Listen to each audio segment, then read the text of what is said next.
Spicy food enjoy చేయాలనుకుంటున్నారా? ఒక్కసారి rice try చేసి చూడండి. చాలా యమ్మీగా ఉంటుంది. ఎక్కువ మసాలాలు, స్పైసెస్ లేకుండా సింపుల్గానే కానీ చాలా టేస్టీగా ఉంటుంది. ట్రై చేసి చూడండి. అయితే ప్రాసెస్లోకి వెళ్ళిపోదాము.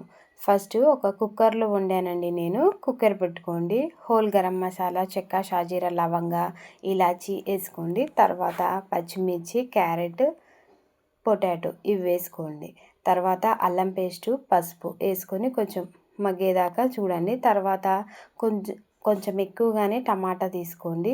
ఒక 2 ఆర్ 3 టమాటాస్ తీసుకోండి. తర్వాత కలిపేసి లిడ్ పెట్టుకోండి. తర్వాత కొద్దిగా సాల్ట్ వేసుకోండి. అవి ఉడకడానికి ఈజీగా ఉంటుంది. తర్వాత కొద్దిగా కారం, 1కి 1.5 వాటర్ పడుతుంది. 2 గ్లాసులు రైస్ చేశాను నేను. మీరు అలాగే కొలిచి తీసుకోండి. అప్పుడు యమ్మీ రెడీ. రైస్ ఈజ్ రెడీ అండి. ఒక్కసారి మూత పెట్టి 2 విజిల్స్ రాగానే ఆఫ్ చేసేసుకోండి. Rice ready. Thank you.